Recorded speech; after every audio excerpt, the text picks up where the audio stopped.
Thank you guys so much for being here. I can't tell you how much it means to see you all. Okay, I want to start, though they're going to hate me for it, I want to introduce my parents. Ewen-Campen. For those of you who don't know him, Jim has spent his entire life fighting for affordable housing in Massachusetts, fighting racial disparities in the housing market, and he does it all out of the limelight, in the trenches, just doing the work that needs to get done. My mom, Phyllis, who you've heard about.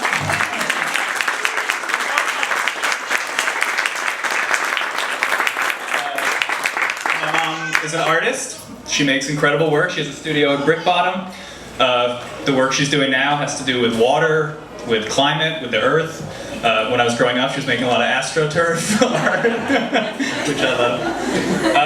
So I just want to thank them. And then also, someone's going to hate me even more, is Alex for introducing her. So Alex married me on 420.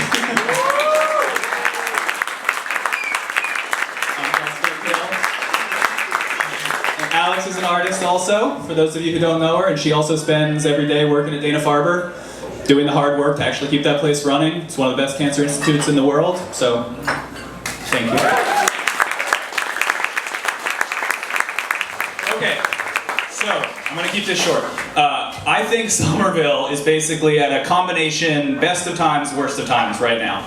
So there's a lot of bad stuff going on. I think a lot of you guys know about the FRIT waiver last week. That was one flashpoint of this. A lot of really bad decisions are being made about affordable housing in this city, and it really sucks to watch. And it feels really powerless, and we're not happy about that. But then there's this other thing happening, which is that like hundreds, thousands of new people are getting really involved and they're getting organized. And that's when you become a candidate, the first thing everybody tells you is you can only focus on voters now. Don't listen. Anybody who doesn't vote, it's statistically basically impossible to convince a non-voter to become a voter. And for municipal elections, Ward 3, it's like 17% turnout. It's very dismal.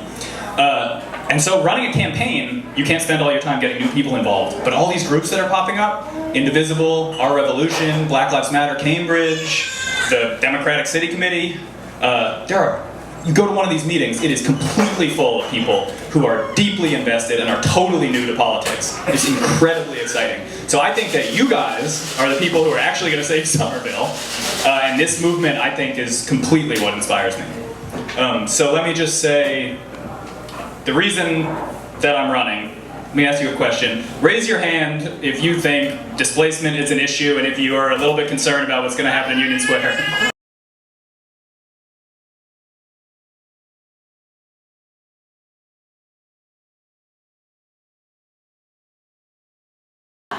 Okay, that's why I'm running. This is a huge issue here, and listen, anybody who's running for office who says, elect me, I'm gonna make Somerville affordable, obviously is lying. This is not easy. These are not easy things, problems that we're gonna try to solve, but we have to fight harder than we're fighting now. The idea, and don't get me wrong, I am not opposed to development.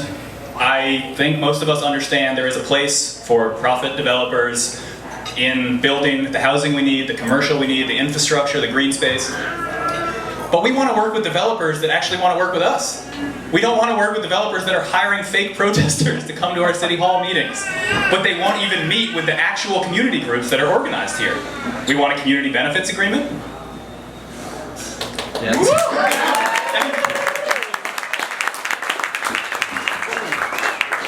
So, I don't really have too much else to say. I don't have all the answers. It's not like you could push me on policy and I'm going to have the answer of how to solve all these problems. But what I want you guys all to know is where I'm coming from, which is that I want a transparent, democratic government. I don't want mayoral appointed boards making all the important decisions. I want elected officials who actually respond to the will of the people, which is remarkably easy to read. You go down to City Hall, there are hundreds of people all on the same issue, on the same side of the issue. I think we can be doing a lot better. So I also just want to say, if anybody is worried that I'm not going to work hard, the thing that they don't tell you when you start running for office is that it is unbelievably fun. And knocking doors is like the most fun I've ever had, meeting all these new people in the neighborhood. So you can count, I'm going to be knocking doors extremely hard all summer long. And I just thank you guys so much for being here. I hope you volunteer. I look forward to working with you. Thank you.